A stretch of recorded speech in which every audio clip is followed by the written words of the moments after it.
律政司再就4個議員嘅宣誓提出司法覆核，要求撤銷4個人嘅資格。政府落實出年推行自願醫保，但係做唔到必定承保同保單自由行。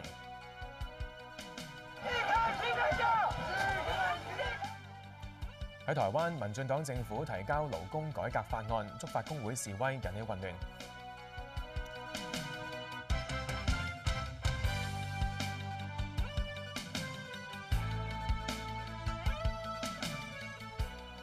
各位睇下詳細內容。律政司正式入稟高等法院，就4個立法會議員嘅宣誓提出司法覆核，包括劉小麗、姚松炎、羅冠聰同埋梁國雄，要求法庭撤銷佢哋嘅議員資格。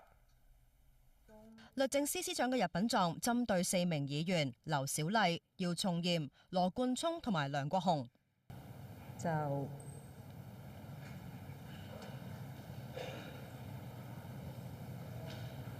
任劉小麗喺10月12號第一次喺立法會宣誓嗰陣，以慢速讀出誓詞，用咗大約10分鐘先至讀完。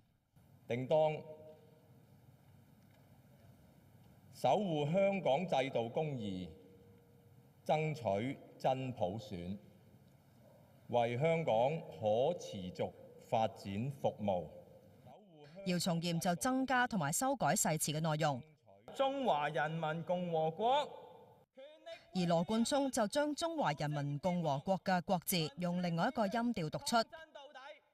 我要雙普選，梁振英下台。而社民連梁國雄就高舉黃傘，宣誓之後由司委代表全國人大常委會2014年嘅831決議。入稟狀指4名議員宣誓無效，認為立法會秘書長無權為其監誓。根據基本法第104條同埋宣誓及聲明條例，4個人係拒絕同埋忽略宣誓，要求高等法院裁定佢哋失去議席。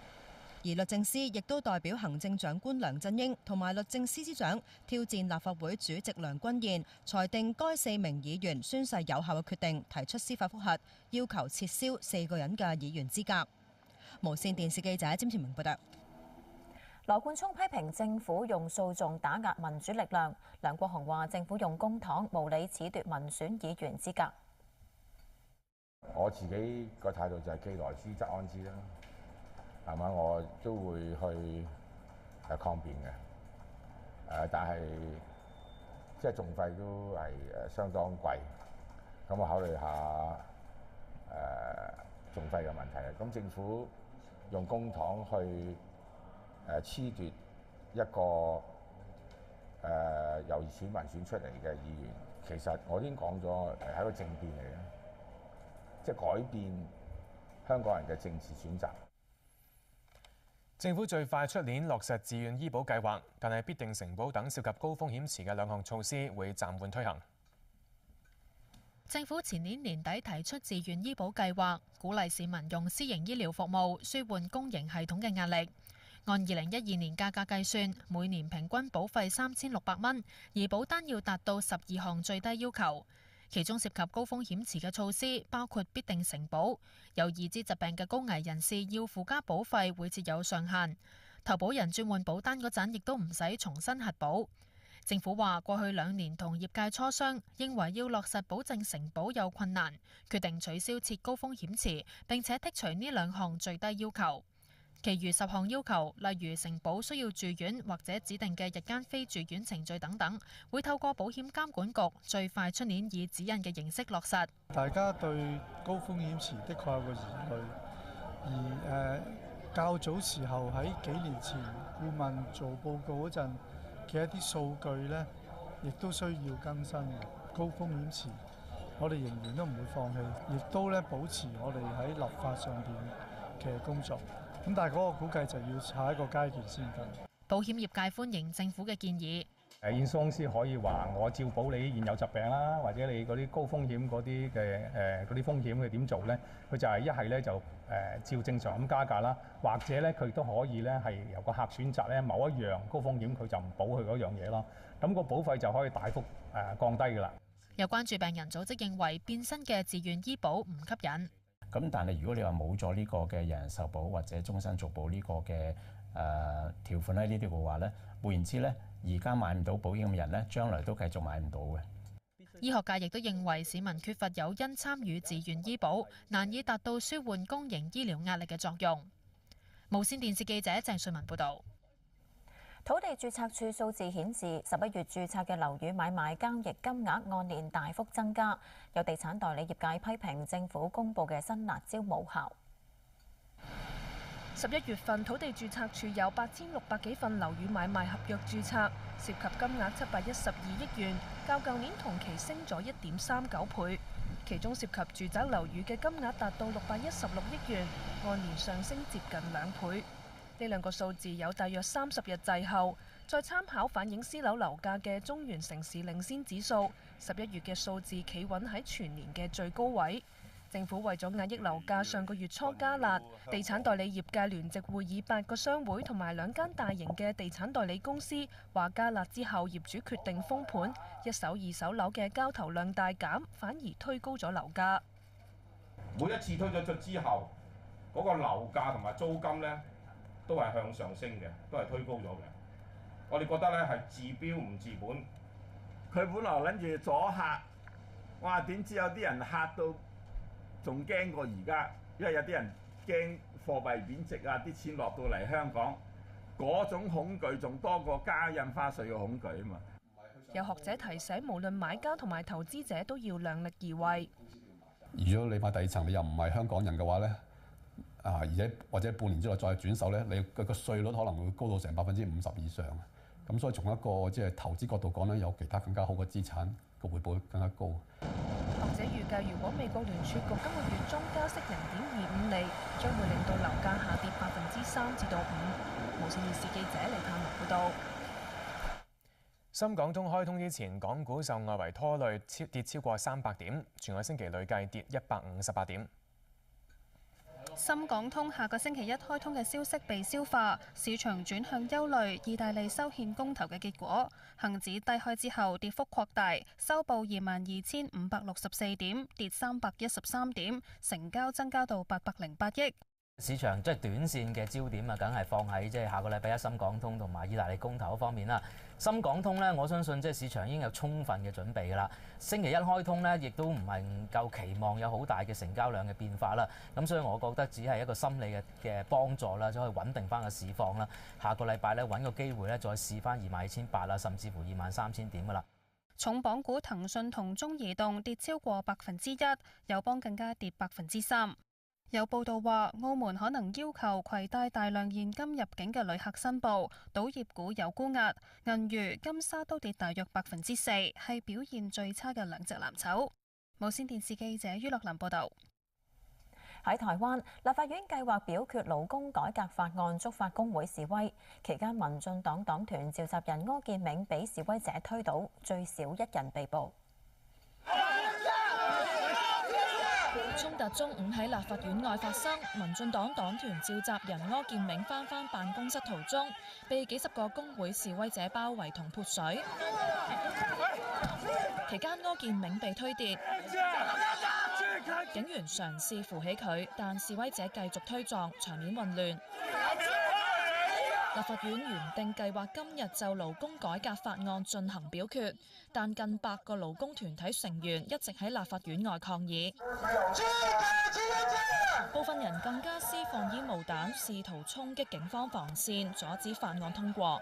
在立法院已經20幾年來，我們看了整個台灣民主運動發展，任何衝突性法案常常都發生。民進黨提出嘅勞動基準法修正草案，最大嘅爭議係取消7日勞工假期，作為縮短每週工時嘅配套措施，同時推出一例一休，即係僱員每星期有1日例假同1日休假，不過僱主必要時可以要求僱員加班，因此被勞工團體批評違反每星期休假2日嘅原意。無線電視記者彭藝詩報導。印尼首都雅加達再有大型示威，抗議雅加達華裔省長鍾萬學。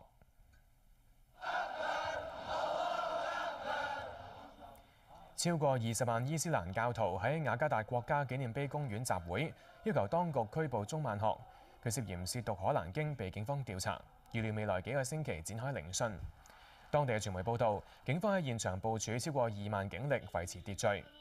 美國、日本同澳洲都呼籲當地嘅國民要遠離示威地點。雅加達上個月初亦都有同類示威，超過10萬人上街，並且演變成衝突，多人死傷。下一節翻嚟會報道。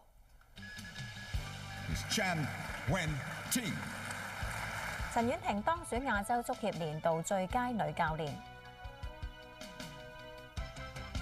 運送食物同補給品俾國際太空站嘅太空。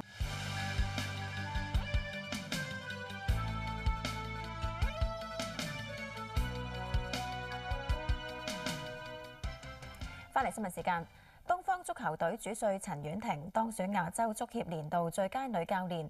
行政長官梁振英恭賀佢為港爭光，亦都為年輕人彰顯正能量。Coach of the Year is Chan Wen-ting。亞洲足協喺阿聯酋阿布扎比舉行年度頒獎禮，陳婉婷力壓日本17歲以下代表隊教練岡本三代，同埋北韓女足主帥李琴淑當選年度最佳女教練。陳婉婷話：之前一直係以平常心看待，對可以獲獎感到意外。首先當然攞到呢個獎就梗係覺得好開心同埋好意外啦，對自己球會或者香港足球係一份光榮嚟嘅。我要好感激亞洲足協頒呢個獎俾我，亦都要多謝 AFC 過去幾年培育我。另外最緊要就係多謝東方體育會，由上季啦去到今季嘅老闆啦、管理層啦、職球員，咁每一個人都係好無私咁去幫我，好信任我，好支持我。Achieved by Chan Yunting. Congratulations. 28歲綽號牛丸嘅陳婉婷，去年底出任東方主教練，帶領球隊贏得港超同埋銀牌冠軍。之後更加獲健力士世界紀錄確認成為全球第一位贏得頂級男子職業聯賽冠軍嘅女教練。陳婉婷女士早前更加獲特區政府頒授銅紫荊星章，並且入選英國廣播公司年度100大女性。陳婉婷會喺星期六趕返香港，帶領東方喺港超嘅榜首大戰，硬撼傑志。無線電視記者文宇軒報導。建造業議會預計未來10年本港建造業發展蓬勃，需要大量嘅人手。建造業議會今年有4700名學員畢業，佢哋修讀工程監工、油漆、泥水、紮鐵等課程，入職後月薪預料介乎1萬到25000蚊。本身係讀 PR 嗰啲科目嘅，咁但係之後就去咗一間建築公司度做 PR 啦。咁之後就接觸到 QS 呢個 post， 就發覺呢一行就好有前景啦。當然呢個我係會視為一個長遠嘅目標同埋事業嚟去睇。有畢業生話，除咗薪金外，入行仲有其他因素。想學一門手藝喺香港有一門手藝傍身係都係重要嘅，薪金都係僅次咯。一嚟佢感興趣啦，二嚟嘅薪金高，所以就諗住嘗試下睇 O 唔 OK。但係女仔都唔一定輸蝕過男仔嘅，只要其實做邊行都好，特別係竹棚一曬雨一淋，即係日頭太曬嘅話，你堅持嘅話，其實捱落嚟都唔算咩大問題。建造業議會希望有更多年輕人入行，應付未來10年嘅工程。咁而家最基本上咧，都係因為個工友唔夠。而香港工作量咧亦都係高嘅，咁呢個高水平咧係會維持一個相當之長嘅時間。咁有幾個工種係比較緊張啲嘅，譬如話釘板啦。出席畢業禮嘅發展局長陳茂波話：政府未來有多個新發展區，建造業未來責任重大。無線電視記者徐子瑩報導。香港出年回歸20週年，政府將會舉辦一連串慶祝活動，而暫時未有國家領導人到時會嚟到香港嘅消息。政務司司長林鄭月娥率領項目籌劃辦公室籌備香港回歸20週年慶祝活動，主題係同心創前路，掌握新機遇，包括同法國羅浮宮、英國大英博物館同埋故宮合作舉辦4場大型展覽。包括有故宮養心殿嘅文物係第一次喺北京以外展出，又會主辦博物館高峰論壇等多場大型論壇。另外，本港青少年亦都有機會去到故宮同埋四川臥龍自然保護區實習。林鄭月娥話：希望借住回歸活動，為社會注入正能量。我不得不承認啦嚇，過去幾年喺香港係多咗一啲嘅社會嘅衝突、一啲嘅矛盾、一啲嘅爭拗，亦都係正呢個原因呢，我哋希望利用20週年回歸呢個大日子，能夠為社會注入一啲正嘅能量啦，同埋凝聚社會。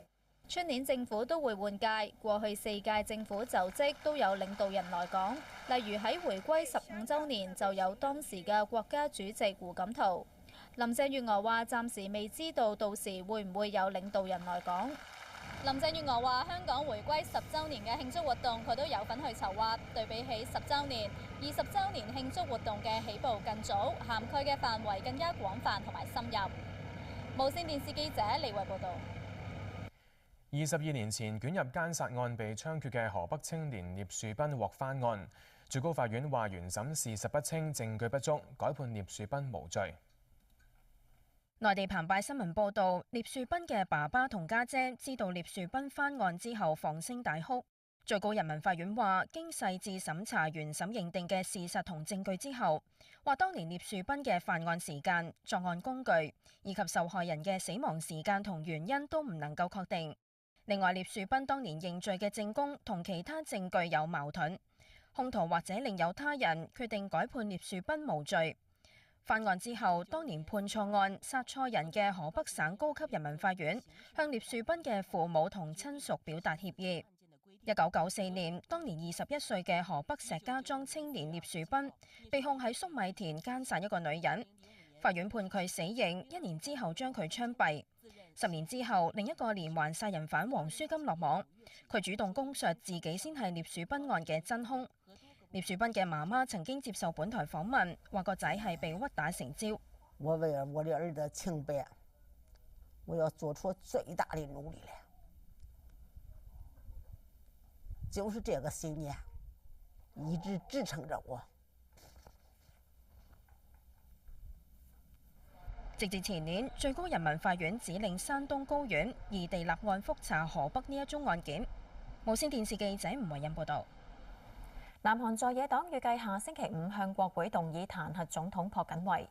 3黨原定今日動議彈劾朴槿惠，不過執政新國家黨原本有意倒戈嘅議員同意俾朴槿惠出年4月提早卸任，令彈劾案好大機會冇辦法達到通過所需嘅2/3門檻。泰國新泰王哇集拉隆功嘅加冕儀式，預計要等1年哀悼期過後先至會舉行。哇集拉隆功繼承皇位之後，首次率領官員到安放父王普密蓬靈柩嘅大皇宮玉佛寺參加佛教儀式，向父王致意。有分析認為，哇集拉隆功3度離婚，私生活複雜，佢嘅民望將難以同普密蓬相比。美國總統當選人特朗普提名美軍退役上將馬蒂斯出任國防部長。佢又話成功保留一間冷氣機廠超過1000個原定外判到墨西哥嘅工作職位。展開謝票之旅嘅特朗普同副總統當選人彭斯去到印第安納州開利冷氣機廠視察，向在場嘅人揮手。特朗普又特意走向員工同佢哋握手。專程嚟到係因為特朗普要慶祝工廠決定保留大約1100個工人嘅飯碗，唔外判去到墨西哥。No reason for them to leave anymore, because your taxes are going to be at the very, very low end, and your unnecessary regulations are going to be gone. Companies are not going to leave the United States anymore without consequences. Not going to happen. 交接團隊透露，特朗普一直同開利談判，最終成功說服對方保留職位。報道話，根據協議，州長係彭斯嘅印第安納州政府同意喺未來10年向開利提供700萬美元稅務優惠，開利就會喺嗰個州投資1600萬美元。不過特朗普就冇提到，廠房仍然有幾百個工人將會因為職位外判而失業。另外喺籌組內閣方面，佢話將會提名美國退休海軍陸戰隊上將馬蒂斯出任國防部長。66歲有癲狗愛好嘅馬蒂斯作風強硬，曾經參與伊拉克同阿富汗戰事，亦都做過中央司令部司令，去到13年退役。佢曾經批評現任總統奧巴馬嘅中東政策對當地以至美國安全都帶嚟威脅。由於佢退役未滿可獲再任命嘅7年期限，需要先得到國會豁免，先至可以獲正式提名。無線電視記者阮明珠報導。俄羅斯一艘運送物資到國際太空站嘅無人太空船升空大約6分鐘之後解體燒毀，係2年內嘅第4次貨運太空船升空任務失敗。俄羅斯太空船運送物資到國際太空站，任務再遇到挫折，載住超過2.5公噸食物以及燃料等補給品嘅太空船，當地星期4喺哈薩克拜科魯爾發射場升空，原定星期6抵達國際太空站。不過6分幾鐘之後就同地面控制中心失去聯絡。俄羅斯聯邦航天局其後確認，太空船喺西伯利亞山區190公里上空解體下墜，大部分殘骸穿過大氣層嗰陣燒毀，冇造成地面人員傷亡。航天專家話將會查明事故原因，又話國際太空站內嘅物資儲備至少可以支撐4個月，強調太空人嘅生活唔受影響。日本下星期5亦都會發射貨運太空船，為國際太空站提供補給。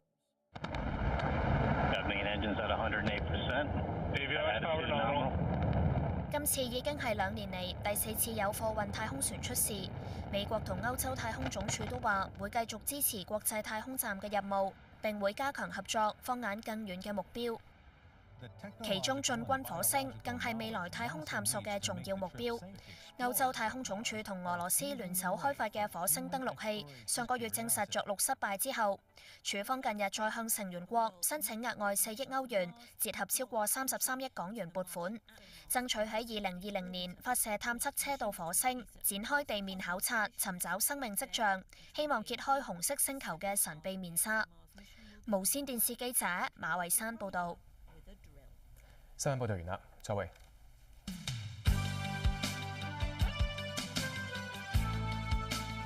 仔重新核保，政府話過去2年同業界磋商，認為要落實保證承保有困難，決定取消設高風險池，並且剔除呢2項最低要求。其餘10項要求，例如承保需要住院或者指定嘅日間非住院程序等等，會透過保險監管局最快出年以指引嘅形式落實。大家對高風險池的確有個疑慮，而較早時候喺幾年前顧問做報告嗰陣嘅一啲數據呢，亦都需要更新嘅。高風險池，我哋仍然都唔會放棄，亦都咧保持我哋喺立法上邊嘅工作。咁但係嗰個估計就要下一個階段先得。保險業界歡迎政府嘅建議。驗傷公司可以話我照保你現有疾病啦，或者你嗰啲高風險嗰啲嘅嗰啲風險佢點做咧？佢就係一係咧就照正常咁加價啦，或者咧佢亦都可以咧係由個客選擇咧某一樣高風險佢就唔保佢嗰樣嘢咯。咁個保費就可以大幅降低㗎啦。有關注病人組織認為變身嘅自願醫保唔吸引。咁但係如果你話冇咗呢個嘅人壽保或者終身續保呢個嘅條款喺呢啲嘅話咧，換言之咧，而家買唔到保險嘅人咧，將來都繼續買唔到嘅。醫學界亦都認為市民缺乏誘因參與自願醫保，難以達到舒緩公營醫療壓力嘅作用。無線電視記者鄭瑞文報導。土地註冊處數字顯示，11月註冊嘅樓宇買賣交易金額按年大幅增加。有地產代理業界批評政府公布嘅新辣招無效。11月份土地註冊處有8600幾份樓宇買賣合約註冊，涉及金額712億元，較舊年同期升咗1.39倍。其中涉及住宅樓宇嘅金額達到616億元，按年上升接近2倍。呢2個數字有大約30日滯後，再參考反映私樓樓價嘅中原城市領先指數，11月嘅數字企穩喺全年嘅最高位。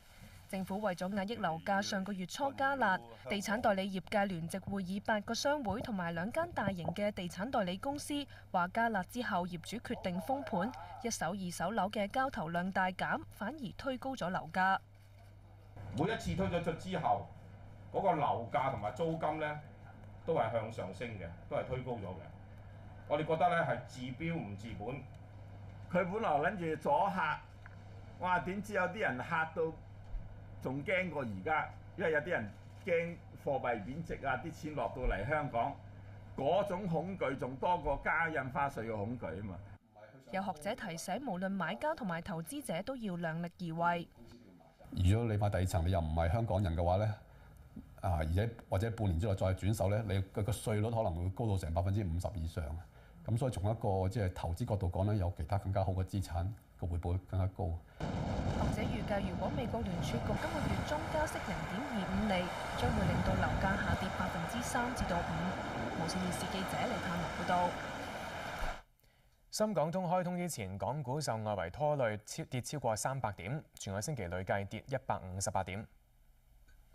深港通下個星期一開通嘅消息被消化，市場轉向憂慮意大利修憲公投嘅結果。恒指低開之後跌幅擴大，收報22,564點，跌313點，成交增加到808億。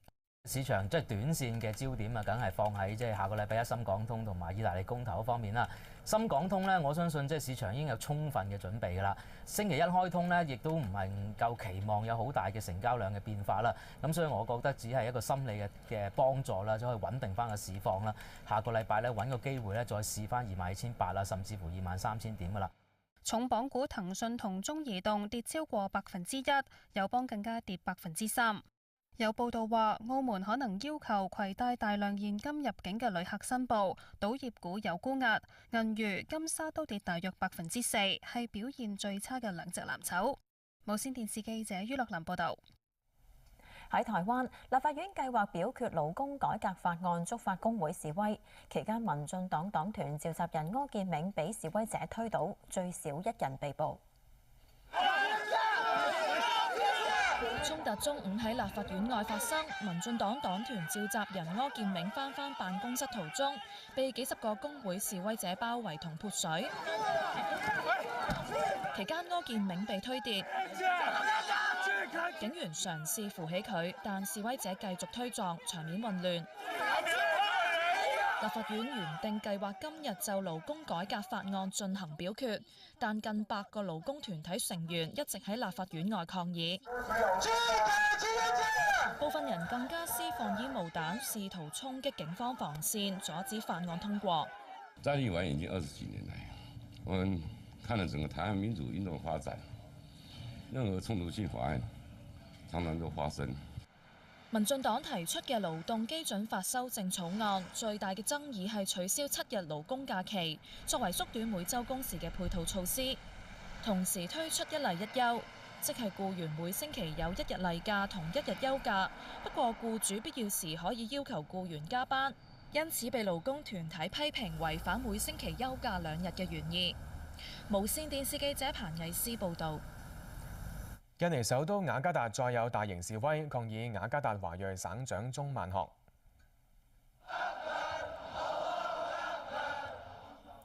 超過20萬伊斯蘭教徒喺雅加達國家紀念碑公園集會，要求當局拘捕鍾萬學。佢涉嫌褻瀆可蘭經，被警方調查，預料未來幾個星期展開聆訊。當地嘅傳媒報道，警方喺現場部署超過2萬警力維持秩序。美國、日本同澳洲都呼籲當地嘅國民要遠離示威地點。雅加達上個月初亦都有同類示威，超過10萬人上街，並且演變成衝突，多人死傷。下一節翻嚟會報導。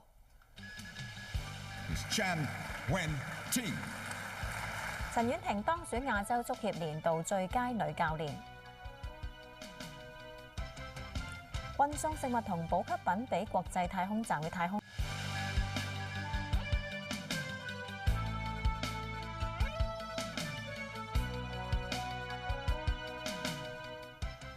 翻嚟新聞時間，東方足球隊主帥陳婉婷當選亞洲足協年度最佳女教練，行政長官梁振英恭賀佢為港爭光，亦都為年輕人彰顯正能量。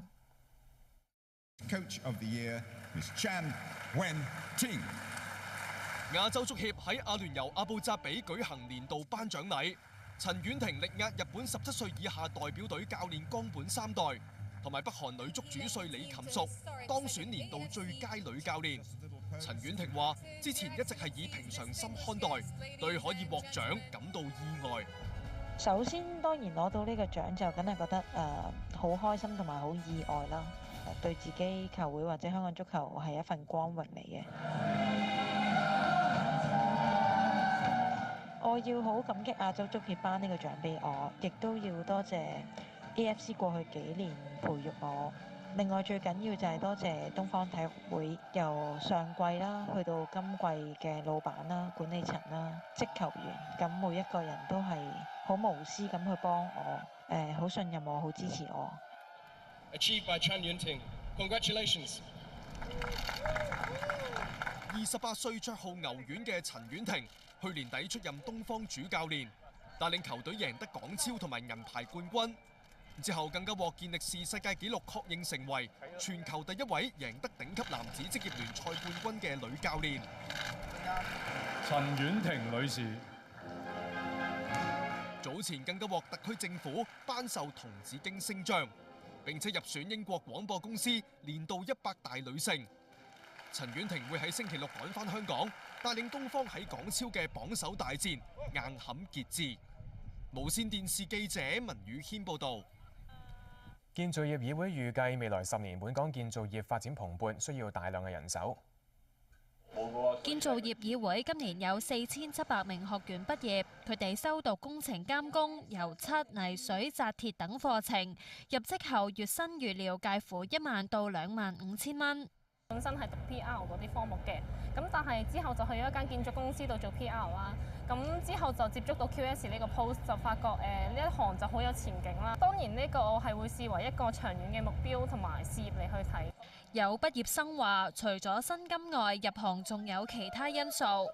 想學一門手藝喺香港有一門手藝傍身係都係重要嘅，薪金都係僅次咯。一嚟佢感興趣啦，二嚟嘅薪金高，所以就諗住嘗試下睇 O 唔 OK。但係女仔都唔一定輸蝕過男仔嘅，只要其實做邊行都好，特別係竹棚一曬雨一淋，即係日頭太曬嘅話，你堅持嘅話，其實捱落嚟都唔算咩大問題。建造業議會希望有更多年輕人入行，應付未來10年嘅工程。咁而家最基本上咧，都係因為個工友唔夠。而香港工作量咧亦都係高嘅，咁呢個高水平咧係會維持一個相當之長嘅時間。咁有幾個工種係比較緊張啲嘅，譬如話釘板啦。出席畢業禮嘅發展局長陳茂波話：政府未來有多個新發展區，建造業未來責任重大。無線電視記者徐子瑩報導。香港出年回歸20週年，政府將會舉辦一連串慶祝活動，而暫時未有國家領導人到時會嚟到香港嘅消息。政務司司長林鄭月娥率領項目籌劃辦公室籌備香港回歸20週年慶祝活動，主題係同心創前路，掌握新機遇，包括同法國羅浮宮、英國大英博物館同埋故宮合作舉辦4場大型展覽。包括有故宮養心殿嘅文物係第一次喺北京以外展出，又會主辦博物館高峰論壇等多場大型論壇。另外，本港青少年亦都有機會去到故宮同埋四川臥龍自然保護區實習。林鄭月娥話：希望借住回歸活動為社會注入正能量。我不得不承認啦過去幾年喺香港係多咗一啲嘅社會嘅衝突、一啲嘅矛盾、一啲嘅爭拗，亦都係正呢個原因呢，我哋希望利用20週年回歸呢個大日子，能夠為社會注入一啲正嘅能量啦，同埋凝聚社會。出年政府都會換屆，過去4屆政府就職都有領導人來港，例如喺回歸15週年就有當時嘅國家主席胡錦濤。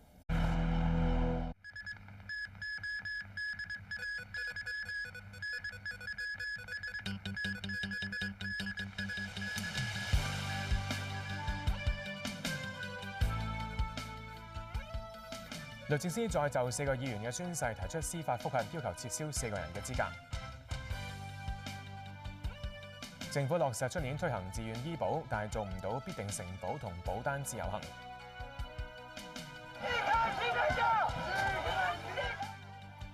喺台灣，民進黨政府提交勞工改革法案，觸發工會示威，引起混亂。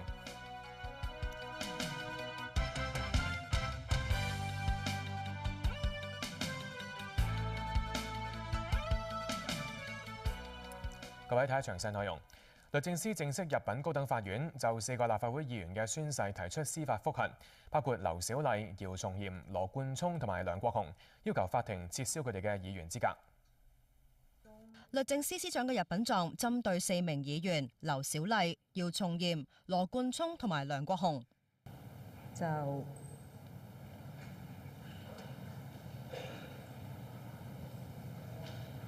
任劉小麗喺10月12號第一次喺立法會宣誓嗰陣，以慢速讀出誓詞，用咗大約10分鐘先至讀完。定當守護香港制度公義，爭取真普選，為香港可持續發展服務。姚松炎就增加同埋修改誓詞嘅內容。中華人民共和國。而羅冠聰就將中華人民共和國嘅國字用另外一個音調讀出。我要雙普選，梁振英下台。而社民連梁國雄就高舉黃傘，宣誓之後由司委代表全國人大常委會2014年嘅831決議。入稟狀指4名議員宣誓無效，認為立法會秘書長無權為其監誓。根據基本法第104條同埋宣誓及聲明條例，4個人係拒絕同埋忽略宣誓，要求高等法院裁定佢哋失去議席。而律政司亦都代表行政長官梁振英同埋律政司司長挑戰立法會主席梁君彥，裁定該4名議員宣誓有效嘅決定，提出司法覆核，要求撤銷4個人嘅議員資格。無線電視記者詹前明報道。羅冠聰批評政府用訴訟打壓民主力量，梁國雄話政府用公帑無理褫奪民選議員資格。我自己個態度就係既來之則安之啦，係嘛？我都會去抗辯嘅，但係即係訟費都係相當貴，咁我考慮下訟費嘅問題。咁政府用公帑去褫奪一個由選民選出嚟嘅議員，其實我已經講咗係一個政變嚟嘅，即係改變香港人嘅政治選擇。政府最快出年落實自願醫保計劃，但係必定承保等涉及高風險池嘅2項措施會暫緩推行。政府前年年底提出自願醫保計劃，鼓勵市民用私營醫療服務，舒緩公營系統嘅壓力。按2012年價格計算，每年平均保費3600蚊，而保單要達到12項最低要求。其中涉及高風險池嘅措施，包括必定承保，有已知疾病嘅高危人士要附加保費會設有上限。投保人轉換保單嗰陣，亦都唔。林鄭月娥話：暫時未知道到時會唔會有領導人來港。林鄭月娥話：香港回歸10週年嘅慶祝活動，佢都有份去籌劃。對比起10週年、20週年慶祝活動嘅起步更早，涵蓋嘅範圍更加廣泛同埋深入。無線電視記者李慧報導。22年前捲入姦殺案被槍決嘅河北青年聶樹斌獲翻案，最高法院話原審事實不清、證據不足，改判聶樹斌無罪。內地澎湃新聞報導，聶樹斌嘅爸爸同家姐知道聶樹斌翻案之後放聲大哭。最高人民法院話，經細緻審查原審認定嘅事實同證據之後，話當年聶樹斌嘅犯案時間、作案工具以及受害人嘅死亡時間同原因都唔能夠確定。另外，聶樹斌當年認罪嘅證供同其他證據有矛盾，兇徒或者另有他人，決定改判聶樹斌無罪。犯案之後，當年判錯案、殺錯人嘅河北省高級人民法院向聶樹斌嘅父母同親屬表達歉意。1994年，當年21歲嘅河北石家莊青年聶樹斌被控喺粟米田姦殺一個女人，法院判佢死刑，1年之後將佢槍斃。10年之後，另一個連環殺人犯黃舒金落網，佢主動供述自己先係聶樹斌案嘅真兇。聶樹斌嘅媽媽曾經接受本台訪問，話個仔係被屈打成招。我為了我的兒子清白，我要做出最大的努力來。就是這個信念一直支撐着我。直至前年，最高人民法院指令山東高院異地立案覆查河北呢一宗案件。無線電視記者吳慧欣報導。南韓在野黨預計下星期五向國會動議彈劾總統朴槿惠。三黨原定今日動議彈劾朴槿惠，不過執政新國家黨原本有意倒戈嘅議員同意俾朴槿惠出年4月提早卸任，令彈劾案好大機會冇辦法達到通過所需嘅2/3門檻。泰國新泰王哇集拉隆功嘅加冕儀式，預計要等1年哀悼期過後先至會舉行。哇集拉隆功繼承皇位之後，首次率領官員到安放父王普密蓬靈柩嘅大皇宮玉佛寺參加佛教儀式，向父王致意。有分析認為，哇集拉隆功3度離婚，私生活複雜，佢嘅民望將難以同普密蓬相比。美國總統當選人特朗普提名美軍退役上將馬蒂斯出任國防部長。佢又話成功保留一間冷氣機廠，超過1000個原定外判到墨西哥嘅工作職位。展開謝票之旅嘅特朗普同副總統當選人彭斯去到印第安納州開利冷氣機廠視察，向在場嘅人揮手。特朗普又特意走向員工同佢哋握手。專程嚟到係因為特朗普要慶祝工廠決定保留大約1100個工人嘅飯碗，唔外判去到墨西哥。No reason for them to leave anymore, because your taxes are going to be at the very, very low end, and your unnecessary regulations are going to be gone. Companies are not going to leave the United States anymore without consequences. Not going to happen. 交接團隊透露，特朗普一直同開利談判，最終成功說服對方保留職位。報道話，根據協議，州長係彭斯嘅印第安納州政府同意喺未來10年向開利提供700萬美元稅務優惠，開利就會喺嗰個州投資1600萬美元。不過特朗普